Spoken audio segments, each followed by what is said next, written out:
감사는 성도여 조소 찬송 보라세 전겨울 오기 전 염려 없게 가던데 하나님이 우리에게 일용양식 주시니 주의 전에 모여서 조소 찬송 보라세. 아멘. 하나님 말씀 베드로전서 1장입니다. 베드로전서 1장 1절입니다. 1절에서 끝절까지 교독합니다. 1절 말씀 제가 먼저 받들어 봉독드립니다. 예수 그리스도의 사도 베드로는 본도, 갈라디아, 갑바도기아, 아시아와 비두니아에 흩어진 나그네. 베드로전서 1장입니다. 어제 이어서 1시간 더 한다 하고 했는데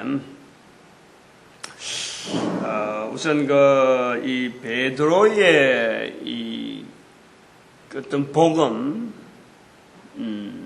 사도 바울의 복음, 안 그러면 또 마가, 마태, 요한, 성경에 나타나는 야고보에서 성경을 기록한, 즉 말하면 신약 성경을 기록을 남긴 이들의 복음의 내용이 같은가?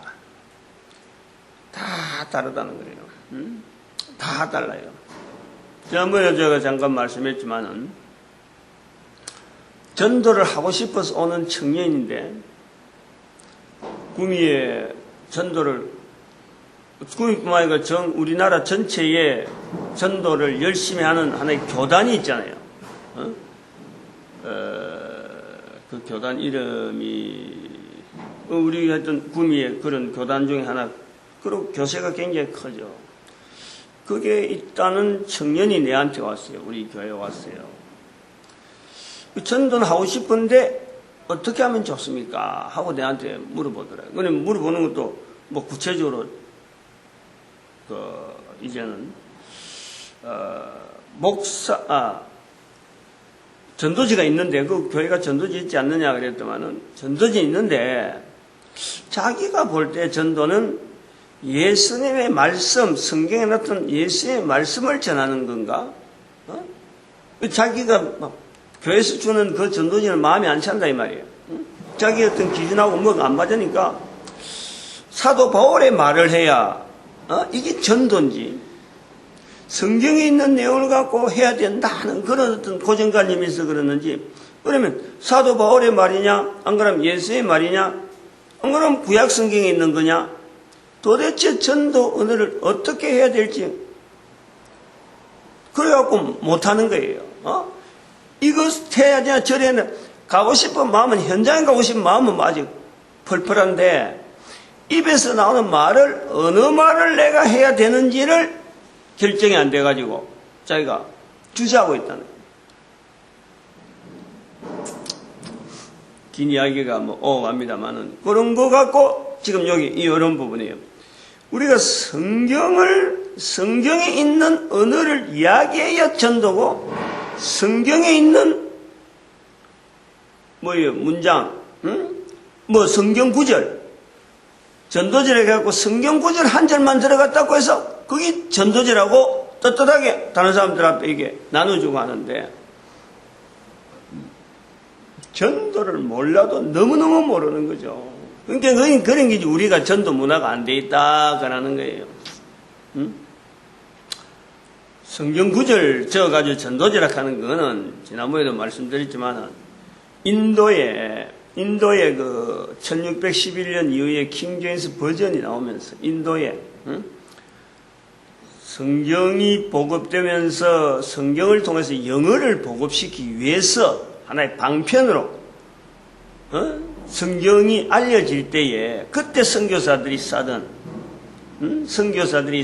그 방법이 영어로 해갖고 성경 구절 뜨게 하고, 그게요, 인도는 그런 식으로 영어를 보급하려고 그런 건지 그게 나중에 남아가지고 필리핀 같은 데는 섬나라가 돼가지고 떨어진 사람마다 이게 받아들이 달라가지고 나중엔 이 부적처럼 됐다니까, 부적.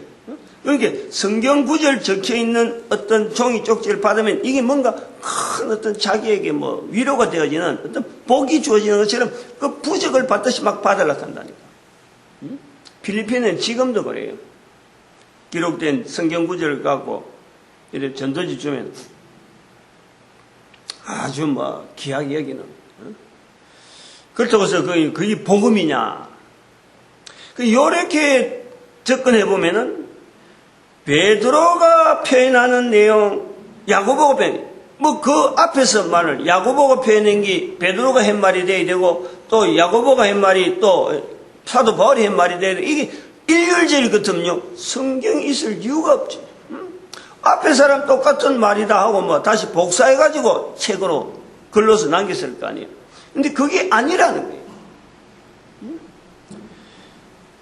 전도의 언어, 성경 전체를 통해서 우리가 전도서라 봐야 되는데 이 전도서라 보는 독특한 이유는 뭐냐 그러면 사람마다 자기가 살아있는 환경 속에서 만나는 사람, 지금 현재 대화하고 있고 주고받는 언어들, 거기서 사투리가 나오든지 방언이 나오든지 여러 가지 또 표준말하고 섞이면서 자기 살아있는 삶이 바탕이 된 상태에서 나오는 거예요, 이게.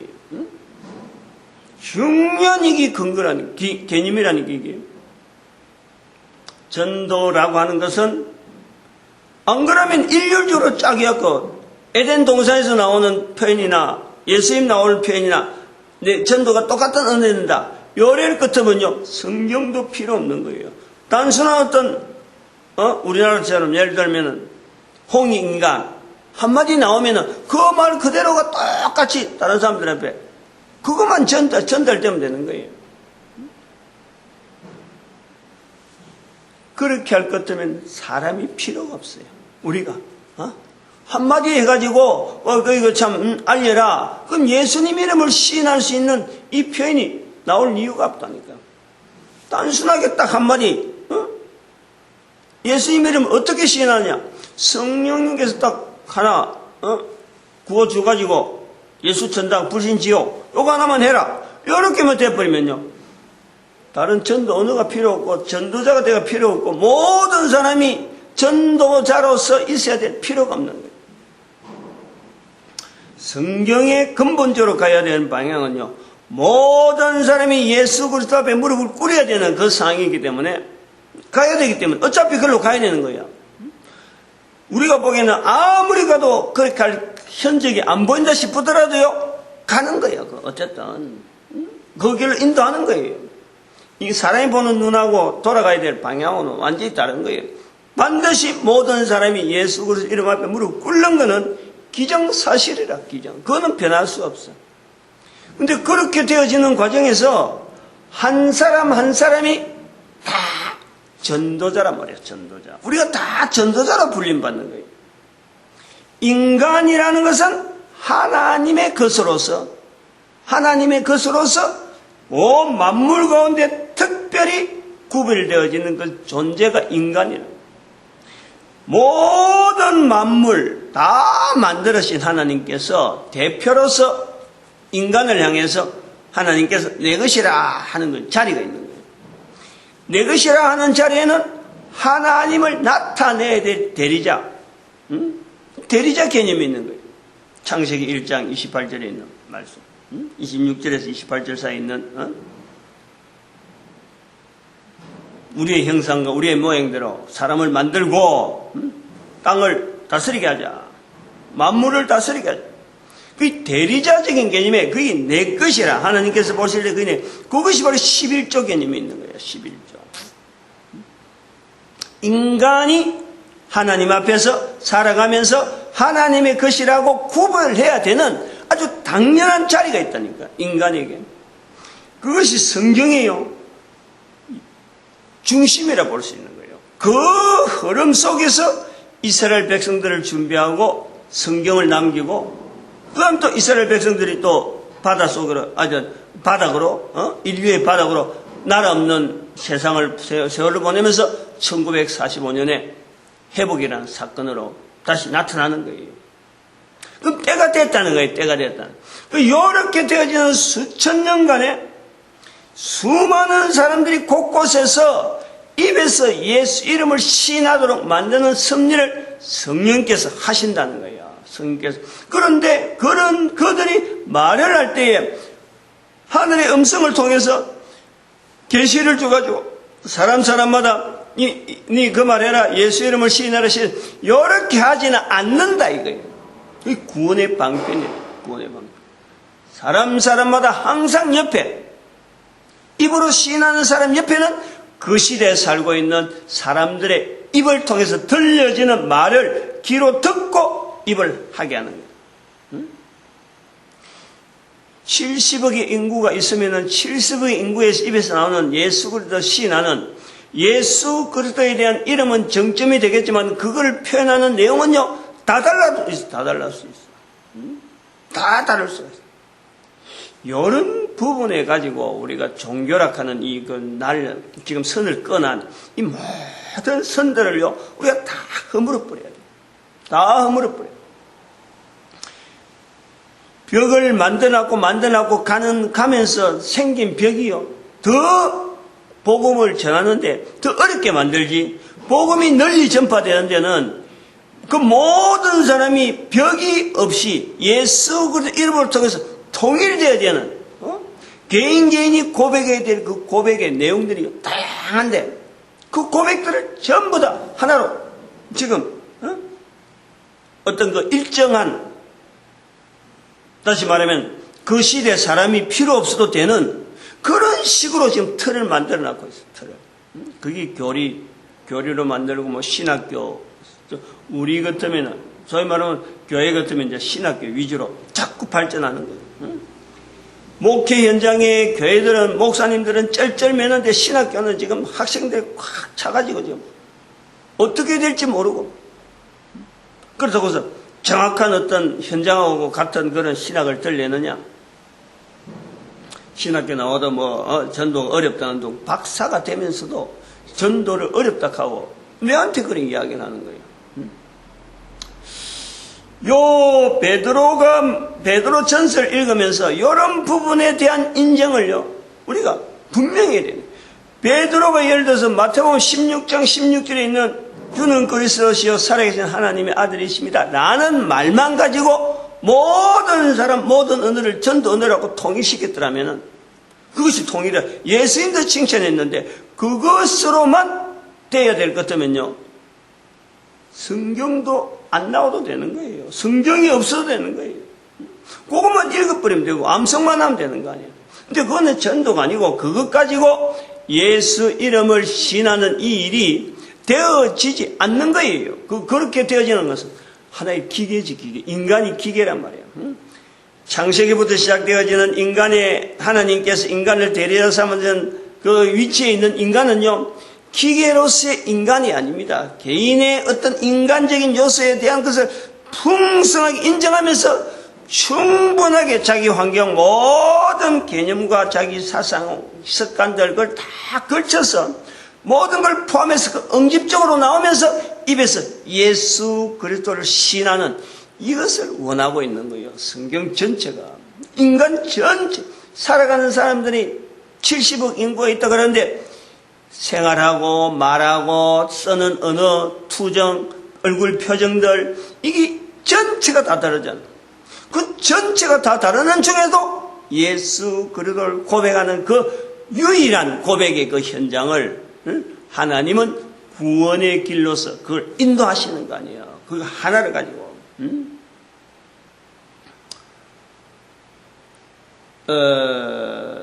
베드로의 그 전설을 하면서 요러한 자세를 가지고 요렇게 되어질 때에 바로 성령을 통하여 요 12절에 나오는 어제는 2절에 있는 말씀 성령의 거룩하게 하심 요런 걸 이제 좀 주로 했는 것 같은데 성령을 힘입어 복음을 전하는 자 성령을 힘입어 그러니까 70억 인구 지금의 70억 인구로 가면 70억 인구가 몽땅 죽는 것이 100년 후에는 다 죽는단 말이에요. 앞으로 100년 후 뜨면 지금의 70억 인구가 다 죽어. 그런데 100년 후에 가면은 또 70억, 80억이, 전 세계 인구가 또 남아있잖아요. 그 과정이 쫙 계속되어지는데, 이런 인간들이 부족함에도 불구하고, 모든 인간들, 과거에 있었던 사람이나, 지금 있는 사람이나, 앞으로 있는 사람이나, 수많은 모든 인간들 예수 그리스도 이름으로 구원받게 하는데, 입에서 예수 그리스도를 나오게 하는 요 일을 누가 하시느냐? 그게 성령님이시라는 거예요, 성령님. 그러니까, 전도를 못할 사람은 아무도 없어요. 왜 아무도 없다 말할 수 있느냐? 입으로 먹기 때문에. 입으로 음식을 먹는 인간이라면 다 예수를 그리스도라고 고백하고 전도하는 전도자가 되어지는 데는요, 다 가능성이 있다는 거예요. 여기 입에서 말로, 입으로 시인하면 하는 그 개념이에요. 아주 중요한 포인트죠. 모든 사람이 가능하다는 거예요. 그러나 모든 사람이 다 하는 것은 아닌 거지. 가능은 하지만 하지는 않는 거예요. 모든 사람에게 다 적용은 되는 건데도 불구하고 그 적용되는 그 과정에서 본인이 발로 차는 사람이 있어. 발로 차는. 뒷굽질 해가지고 가시채를 뒷굽질해갖고 살아가니까 얼마나 아프냐. 바울에게 한 말씀 아니에요. 예수님께서 다른 사람한테 한 게 아니라 저주받는 사람한테 하는 게 아니라 직접 하나님이 쓰시는 그 사도 바울에게도 그렇게. 이것이 아주 전환점 아니에요. 이게 전환점. 사람마다 다 이걸 다 하는 거예요. 성령님께서 다 역사하십니다. 풍성하게 표현할 수 있는 내용, 환경들이 자기 살아간 삶 속에요. 누구나 풍부하게 있음에도 불구하고 이걸 한사코 하는 행동은 뭐냐니까 뒷발질 하는 거예요. 뒷발질 결국에는. 그럼 이것이 교회 안에 있는 목사가 없느냐, 목사, 장로, 집사 이런 사람은 없고 직분만 있으면 다 되느냐? 어림도 없습니다. 마태복음 13장에 나와 있는 알곡과 가라지, 이게 우리 교회 안에 있는 거예요. 교회 안에 멀리 있는 게 아니에요. 한 밭에 같은 밭이라니까. 이게 교회라니까. 교회 안에 누가 알곡이고 누가 가라지냐? 목사가 가라지가 될 수도 있고 목사가 알곡이 될 수 있고 장로가 가라지 될 수 있고 장로가 알곡이 되는 거예요. 알 수가 없어요. 열매라고 하는 결실이 날 때가 언제냐? 입에서 우리가 분명히 열매라고 할 수 있는 것을 볼 수 있다니까. 볼 수 있다니까. 처음부터 되어지는 건 아니잖아요. 처음부터 열매라는 게 새싹이 났고 우미 돋고 요새는 잘 몰라. 근데 자꾸 크면은 열매 맺을 쯤 되면은 분명하게 가라지는 가라지로 되니까 이게 가라지지. 열매가 되는데도 불구하고 이게 가라지인지 알곡인지 모를 것 같으면 그거는 가라지도 아니고 알곡도 아니고 그건 모르는 거예요. 그건 열매 될 때 보니까 아는 거예요. 그 열매 되어질 때가 언제냐? 이게 교회 생활하면서 왜 분명하게 보인다는 거예요. 그런데 우리가 지금 그런 것을 확인 안 하잖아요. 교회가 그걸 확인 안 해요. 그 확인이라는 것이 바로 입으로 예수를 그리스도라고 시인하는 이것이 그 삶 속에 있느냐 없느냐, 이걸 갖고요 비교를 안 하고 찾지를 않는 거예요. 우리가 지금 그래요. 그러면서 헌금하는 거 얼마냐, 예배생활 어떻게 하느냐, 장로냐 집사냐 뭐 직분 가지고 투표하고, 노예 같은 데 가면은 뭐 총회 참석하려고 막 그 노예 있는 노예원들이 말이요 막 선거운동 하는 거예요. 평소에도 부활절 되거나 성탄절 되거나 추석이나 설날 되면요 막 문자가 와요. 자기 이름 알리려고. 어느 목사입니다. 안부다 하면서도 막 문자가 오는 거예요. 평소에 말 한마디 없던 사람들이, 어느 누군지 생각지도 못하는 사람들이 문자가 막 오는 거예요. 귀찮아 죽겠어. 솔직히 그 문자가 받을 때 뭔가 긴장해갖고 문자 떡 받으면 뻔한 뭐 알아가지고 평소에 좀 주고받고 하는 이런 대화가 아니고 그냥 쏟아지는 홍수고 문자 홍수. 그 보낸 사람들은 그 생각도 안 하는 것 같아. 물론 자기는 뭐 표현한다고 하지만은요 그 내색이 이게 뒤에 뭔가 있단 말이야. 그냥 뭐 순수하지 않는다 이 말이야. 베드로의 이 표현에서 나오는 이 고백에서요, 중요한 예수를 그리스도라고 하는 이 부분에서 뭐 다른 부분도 다른 어떤 사도들도 표현하고 하는 그 내용은 있지만은 베드로는 분명히 잡고 있는 것이 성령님에 의한 자기의 깨달음과는 이거를 늘 연결한다는 거야. 말을 그냥 툭 던지는 것에도 이스라엘 백성들 전체가 훈련되어 가는 이 성령님이 인도되어지는 과정 속에서 열심히 충성스럽게 성령님의 의존에서 훈련되어 가는 사람이 있는가 하면은 또 무시한 사람도 있거든요. 대충 그렇게 꺼내고 넘어간 사람이 있는 거예요. 그만큼 차이가 있는 거예요. 이스라엘 중에서도 알고 있고 가라지가 있듯이. 근데 베드로는 어제도 이야기했지만 철저하게 성령님의 인도하심에 대한 이 섭리를요, 자기 삶 속에서 계속 비춰가면서 자기를 그 속에 탁탁탁 틀을, 자기 몸을 도사리면서 거다가 맞춰가는 거예요. 맞춰가는 거예요. 그게 표현이 이제 이렇게 개인적인 표현인데, 요거는 해봐야 돼, 해봐야. 자꾸 이런 경험을 해봐야 돼. 그리고 한번 들어보고 또 자꾸 들어보면, 아, 그런 거구나 하고 자기가 자꾸 접근하는 거예요.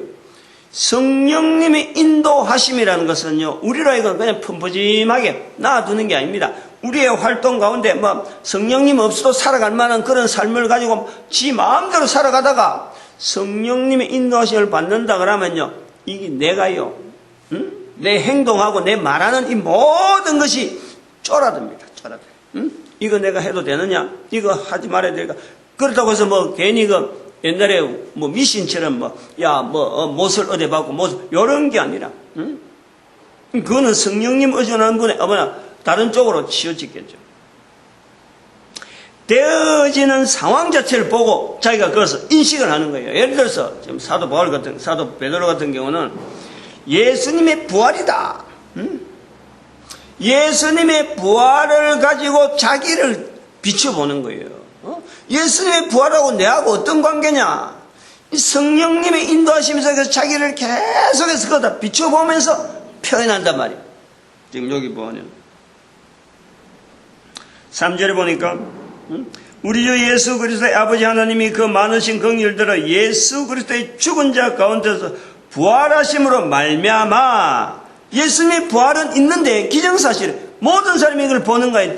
그런데 여기에 베드로는 그걸 보면서 자기들에게 소망이 있게 한다.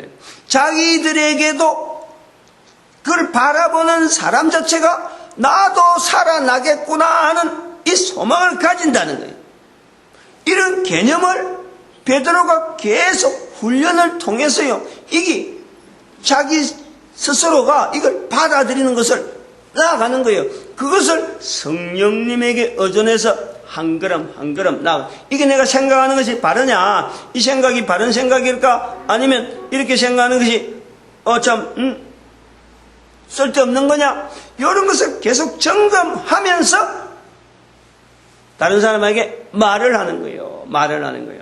한마디 한마디가 이런 데서 엉어리가 돼서 베드로가 한마디씩 던졌는데, 여기 산소망, 우리를 거듭나게 한다. 그래서 그것을 산소망이라 이래 부른다. 산소망, 사는 소망, 이렇게도 볼 수 있겠지만은, 그러나 그는 살아있는 소망, 그냥 맹숭한 소망이 아니고 분명하고, 이거는 참 바꿀 수 없고 확실하게 되어지는 그 일에, 왜냐하면 자기는 죽는데 사람들이 다 죽잖아요. 그런데 예수 그리스도의 부활을 통해서 내가 죽지만은 또 다른 사람들, 사도들도 다 죽어가는 걸 봤단 말이에요. 많은 사람들이 죽어가는 현장을 보면서 사도 베드로에게 개념은 예수님의 부활을 저들에게 적용시키는 거예요. 예수님이 부활하시니까 우리가 알지 못하는 가운데도 분명하게 우리의 삶이 새로운 삶에서 새로운 삶이 있을 것이다. 그게 산소망이에요. 예수 그리스도로 말미암아 우리를 거듭나게 하사 거듭나게 하사 산 소망이 있게 하심이라. 사도 베드로의 언어적인 이 변화에 대해서요. 가만 앉아갖고 예수님 부활하셨어. 그러면 우리가 이제 거듭나게 될 거고 이제 소망이 있을 거야. 우리도 살게 되는 거야. 이런 내용이 아니야. 그냥 애우듯이 배워가지고 어떤 누가 가르쳐서 이렇게 된다 이렇게 된다 조직적으로 이런 내용이 아니에요. 철저하게 그 속에서는 그런 현장을 해석하는 사도 베드로의 성령에 의해서 나타내는 언어가 있단 말이에요. 언어가. 그 언어를 우리는 찾아내야 된단 말이에요. 그리고 그런 예수 그리스도를 통해서 부활이라고 하는 산소망이 있는데도 불구하고 우리가 계속 살아가고 있는 우리의 환경이 있단 말이에요. 당장 예수 그리스도 받아들여가고 바로 천당 가고 했으면은 그러면 누구한테든지 이 말할 필요가 없지. 예수 그리스도 부활한 것을 믿어? 그럼 너 이제 당장 죽는 거야.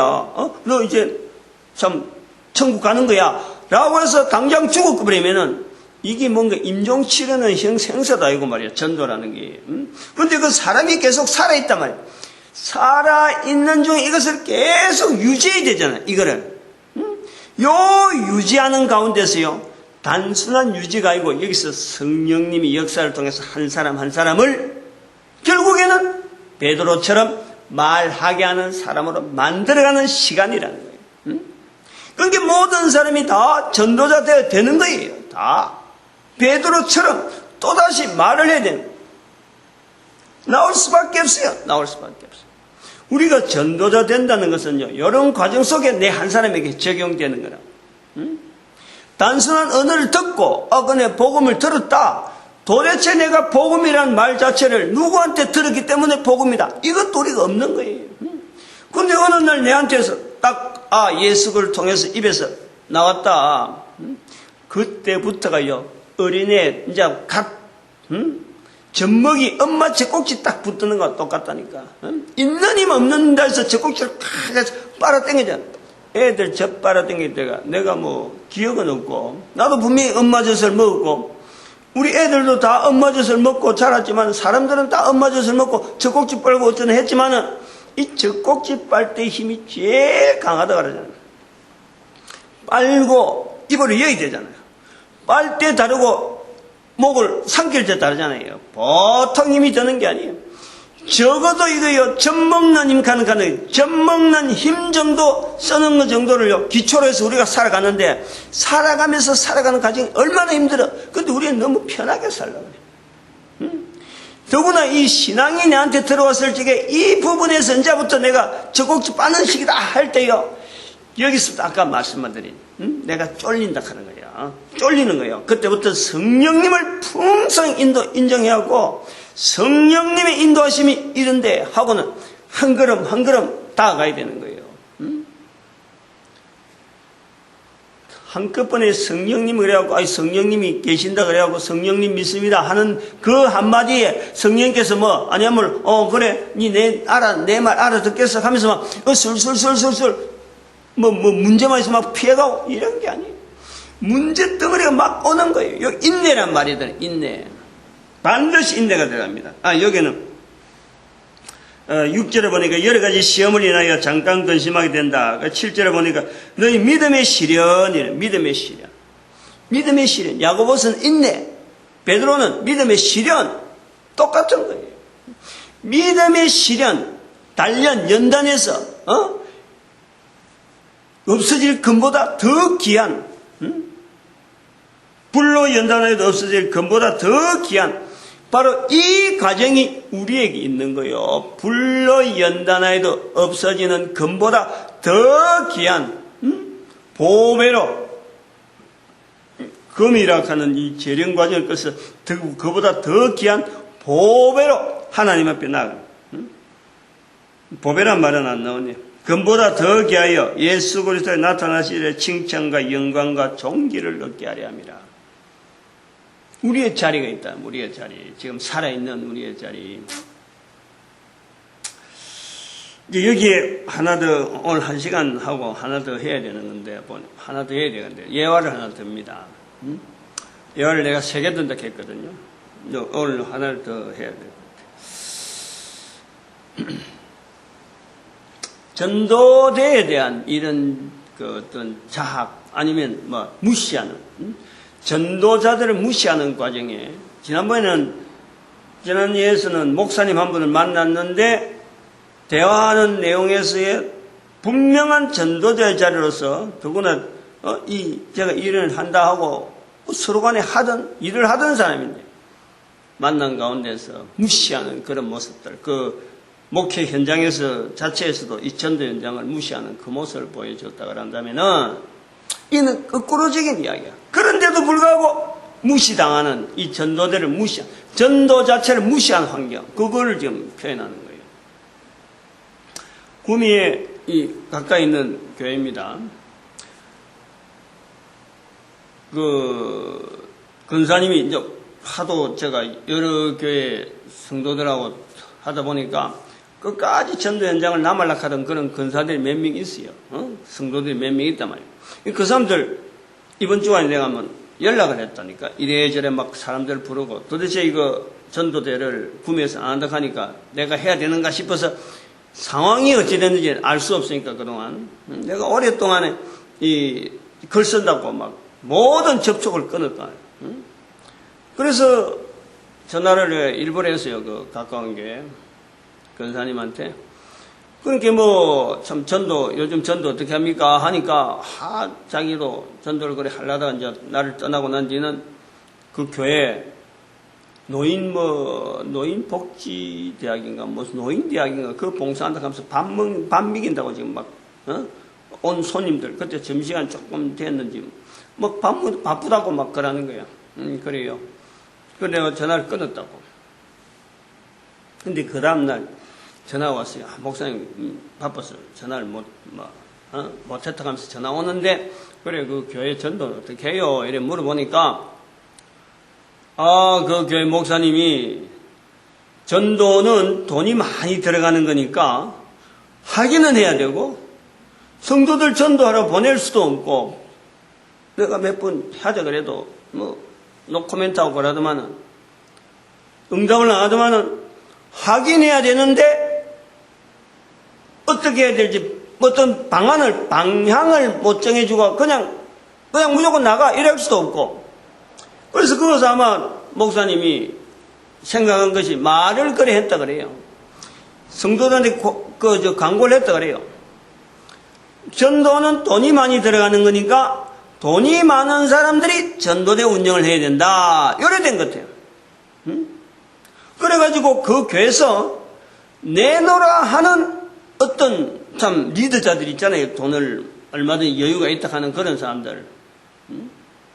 그런 사람들 너댓 명을 이렇게 팀을 따게 하고 전도대라 하는 말을 하고는 나머지는 전도대란 말을 쓸 수가 없는 거예요. 교회에서 공식적인 전도대는 이 사람들이다 하고는 다른 사람들은 전도를 돈이 있어야 되는 거로 물질이 많이 들어가야 되는 거로 전도대가 돼가지고 그 사람들만 전도대를 인정해놓으니까 다른 사람들은 개인적으로 전도한다고 하는 사람들 모임이 그런 사람들 추측을 해서 한 번씩 모여서 전도를 한다고 하는데도 불구하고 그 대여섯 명 되는 사람들이 그 교회에서 객관적으로 돈이 많은 사람들 됐으니까 이 전도대를 바라보는 교인들의 시각이 차별대우한다 이래 되는 거예요. 차별대우한다. 그 이야기를 내한테 하더라고. 그거는 전도 현장, 전도 문화를 일상에 보면요. 이게 전도 문화를 고양시키는 것도 아니고 전도 문화를 어떻게 흉성시킨다든지 뭔가 방향을 잡고 나가려고 하는 이런 거하고는 완전히 이거는 참 말하기도 어려울 정도로 생각지도 않는 발상이면서 생각지도 않는 데다 딱 갖다 대는 거예요. 이거는 전도를 어떻게 그런 식으로 전도되라 하는 어떤 표현을 어떻게 하는 거예요. 1년에 한 번씩 꼭 그 세미나를 연다고 다른 게 목사님들 불러가지고 뭐 유명하다 하는 목사님들 뭐라고 목회자에 대한 세미나는 1년에 꼭 한 번 이상은 봄하고 여름, 봄하고 가을 하는가 모르겠다. 2번 하는지 모르겠는데 꼭 세미나에 그런 부분에는 어떻게 보면 뭐 참 신경 쓴다고 관심 간다고 하는데 전도에 대한 거는 이거는 엉터리라도 이런 엉터리가 없는 거예요. 목사가 그래요. 큰 교회니까.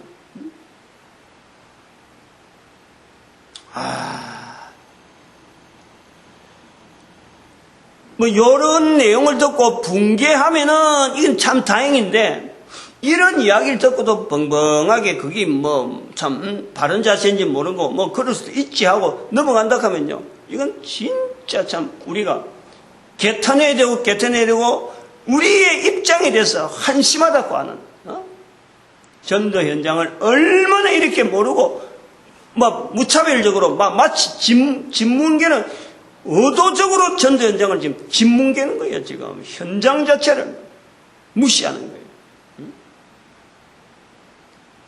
어저께 본문에서는 개인 우리의 전도라고 하는 이거 자체를 무시하는 목회자, 그건 다른 목회예요. 그것도 큰 교회지 구미에서.